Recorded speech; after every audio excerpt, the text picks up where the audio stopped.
i-address natin ang problema. Sa Minecraft, marami na akong alagang aso. Sa sobrang dami kong alaga, by marami, ibig kong sabihin, 10 mahigit, hindi ko na sila napapansin, ano? Nakatago na lang sila sa lupa, nakatago na lang sila sa bubong, hindi ko na sila nabibisita masyado. Kaya ang ginawa ko, gumawa ako ng isang pasilidad kung saan ko sila ilalagay lahat. Ang mga titira dyan, unang-una sa lahat, ang aking mga sniffers. So, ililipat natin sila dun sa loob. Bali, 4 sila lahat, no? Isa sa kanila may pangalan. Hindi ko sasabihin ko sino. Ang pangalawang titira ay mga aso ko. Bilangin natin kung ilan sila. 1, 2, 3, 4, 5, 6, 7. Meron akong 7 aso dito sa kwartong to. Ngayon, punta naman tayo doon sa pinakataas. Pupunta tayo sa bubong. Ay, mag-landing ka. Okay. Sa bubong, meron tayong 2 aso. So, sa lahat-lahat, meron ako siyang na aso, ilang mga parrot, at 4 na sniffers na titira dito sa aking pasilidad. Bali, dito ko sila ilalagay, dito sila titira. Dito sila kakain, dito sila matutulog, hindi na sila alis dito. Ngayon, gagawin ko na sana yon, pero may isa pa kasing problema. Hindi pa siya tapos. Ano pa bang kulang? Numero 1, hagdan. Kikita mo ba yan? Meron pang dirt dito sa gilid. May butas pa nga dito sa ilalim. Mukha pa bang tapos yan? Pangalawang step, ayusin natin yung loob. Kasi nakikita mo, hindi masaya sa loob. Kung sino man yung titira dyan, malamang hindi rin sila matutuwa. Wala ang pinto. Sa taas din, pangalawang palapag, wala pa rin pinto. Okay, huwag na tayo magpaligoy-ligoy pa. Tapusin na natin yung pasilidad para mailipat ko na sila. Una kong kakailanganin, bato, stone. Kailangan ko ng maraming stone. Stone. Wala nang laman stone chest ko. Meron naman akong stone dito. Meron din akong stone dito. Meron pa palang laman eh. Meron din akong iron bars. Okay, kumpleto na yung natin, yung gamit natin para tapusin yung hagdan. Pero matutulog muna tayo kasi gabi na. Ayoko gumawa pag gabi kasi maraming mobs, may creeper sa likod. Bagong umaga. Hindi raw tayo sa location, boss. Let's go. Tanggalin natin tong mga to. Ilagay natin yung dito. Wala nang mahulog. Dito, ang gagawin natin is iron bars. Bakit iron bars? Para mukha siyang kulungan to. Ay, hindi. Mali ako. Kailangan ko pa pala tulagyan ng ganyan. Okay lang. Gawin na lang natin ulit. Wala namang problema doon. Kailangan natin dito ng smooth stone. Stone, bang. Tapos dito sa baba. Smooth stone. Tama ba ginagawa ko? Ganyan ba dapat? Feeling ko dapat medyo tinaasan ko pa ito ng ganyan. Yan na. Pwede na yan. 1, 2. Tapos isa dito. Tapos 2 dito. Isa dyan. Tapos isa dyan. Diba? Okay. Yun, kailangan natin lagyan ng iron bars para walang malaglag. Boom. Tingin. Okay naman. Okay na to. Basta functional. Okay, tanggalin natin to. Ililipat natin siya dito sa side na to. Para mas malaki naman yung spasyo sa loob. Okay, wala na. 1, 2, 3, 4, 5, 6. Ito, 8, siyam, 10, 11, 12, 13. Okay na to, no?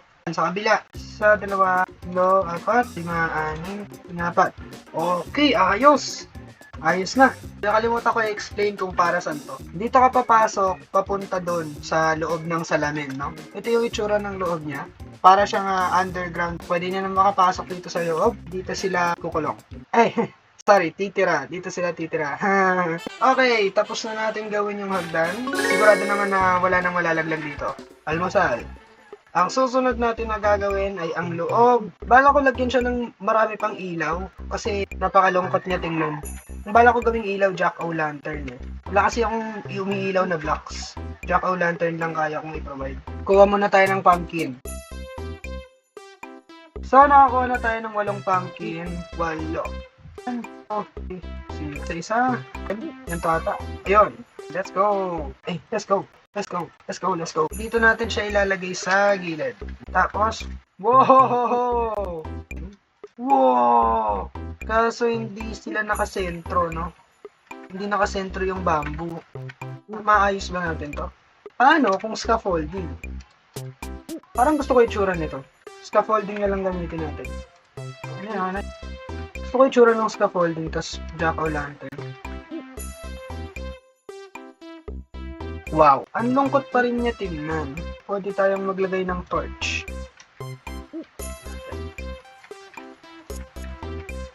Mas maliwanag siya, pero dapat ba? Hello!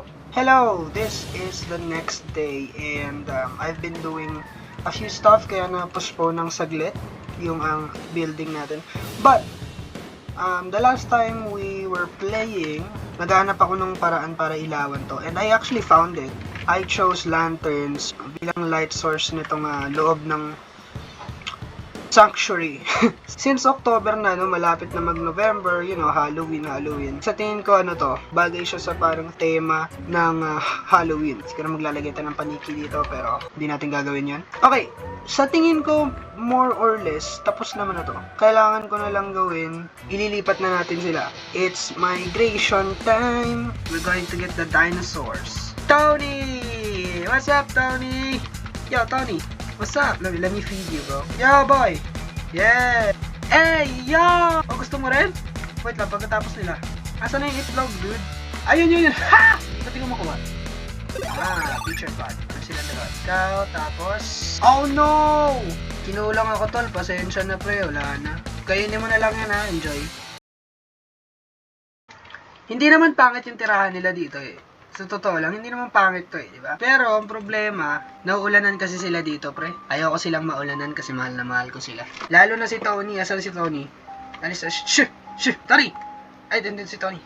Tony, ba't ka kasi magkakamukha? Pasakay ako, Tony. Pasakay. Yay! Let's go! Ililipat ko na kayo, ha? Lilipat kayo doon. Doon. Maganda doon, no? Oh, inaamoy mo ako. Bastos. Would you rather live in that house or double it and give it to the next person? Okay, dadali na kita doon, Tony. Kailangan ko ng lead. Kailangan ko hukayin yung mga chest. Wala akong lead. No way. Ayun, yan. Meron. Never mind. Meron pala. Buksan natin to. Si Tony yung una nating ilalabas. Tony, okay. Ika dito, Tony. Bilisan mo, Tony. Hindi ako nakikipagbiruan sa'yo. Bilisan mo. Labas! Maging masaya ka dapat. Ang weird nila maglakad. Kasi sa totoo lang, mabagal talaga sila maglakad, eh. Pag pinipwersa mo sila ng lead, bumibili sila, napipilitan sila bumilis, eh. Inaabuso nyo si Tony, gagi talaga kayo. Kanya naman abusuin tong alaga ko, pakiusap. Kung nagtatanong kayo kung ba't si Tony lang yung mayroong pangalan, si Tony kasi yung pinakauna kong sniffer, kaya siya lang yung may pangalan. Yung iba, wala namang pake. Teka, kasya ka ba? Oh no, hindi kasya si Tony. Tony! Ay, naputol na tayo. Tony! Okay lang, ano tayo? Innovative tayo, Tony, ha? Huwag kang mag-alala. Gagawa natin to ng paraan.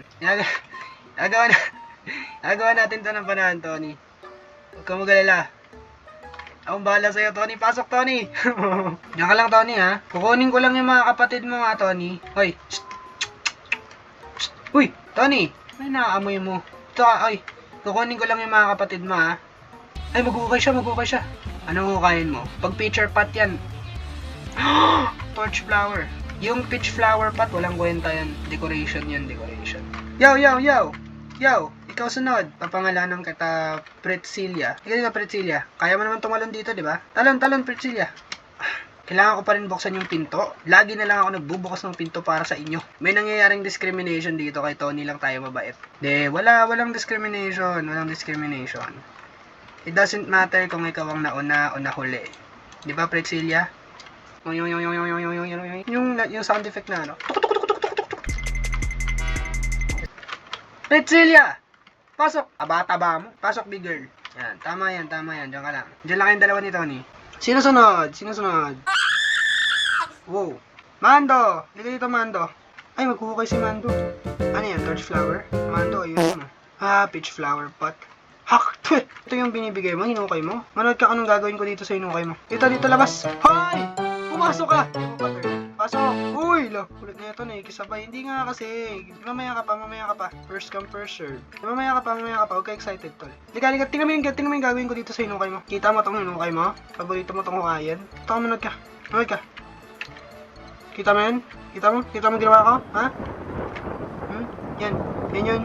Ha? Walang kwenta yung binibigay mo sa akin, Mando. Pag binigyan mo pa ako ng ganun, ikaw yung itatapon ko nun, tanda mo yan. Kawawa naman tong mga dinosaur na to. Paborito ko pa namang hayop to dito sa Minecraft. Wala silang ibang ginagawa. Buti sana yung mga dog, di ba? Pwede mo gawing soldiers. Sila wala eh, taga-amoy lang. Akin naman yung tali. Okay, andito na si Mando, si Pretzilia, tapos si Tony. Tony! Wait, ito si Pretzilia. Tony! Huwag ka lalabas, Tony! No!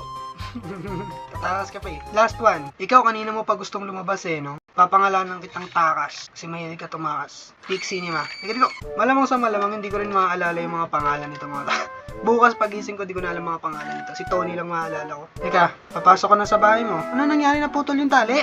Ay, akyat kasi pag pinapaakyat. Maldito eh. Pasok na.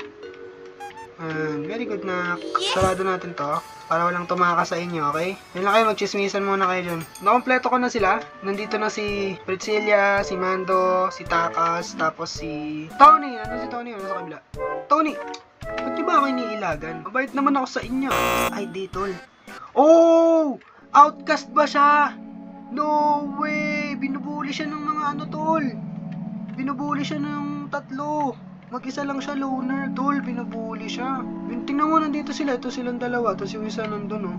Magkakausap sila dito kanina, pre. Teka, bawal mag-away. Bawal mag-away. Sino yun? Si Tony. Inaaway niyo siya, Tony? Gagi.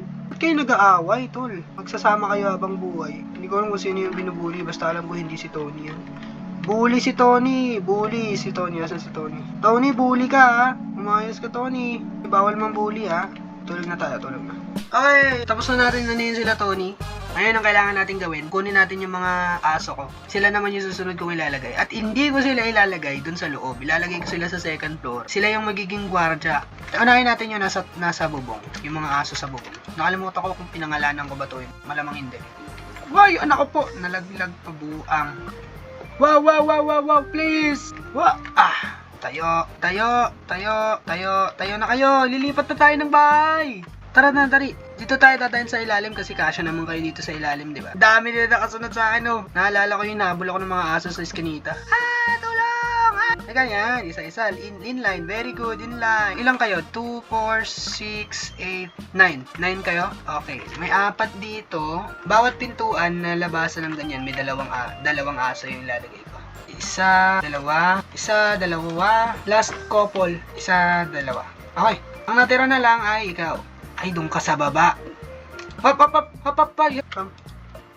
Yan, diyan ka magagwardya. Since ikaw yung gwardya dito, bibigyan kita ng pangalan. Si Cerberus yung magiging frontline dito. Pag may nakapasok dito, nakalagpas kay Cerberus, tsaka palang tutulong yung mga nasa taas. Cerberus. Tama ba yun? Bibigay ko ang pangalang ito sa asong nararapat. Sa ngalan ng may-ari ng establishmentong ito, igagawad ko sa iyo ang pangalang ito dahil ikaw ang magiging tagapagbantay ng lugar na to. Huwag kang magpapatalo sa mga boto, ha. Pag ikaw natalo sa mga boto-boto o sa mga zombie, alam mo na kung saan kita ilalagay, ha. Cerberus, this is your grave. Nakasulat na yung pangalan mo dyan. Dito kita ilalagay. Hoy! Hindi siya interesado. Umayos ka, Cerberus. Ayusin mo buhay mo. Balik ka na dito. Tapos na yung mission ko, nabigyan ko na sila ng bagong bahay at nagbabantay na dito sa Cerberus ng bahay nila. Bye!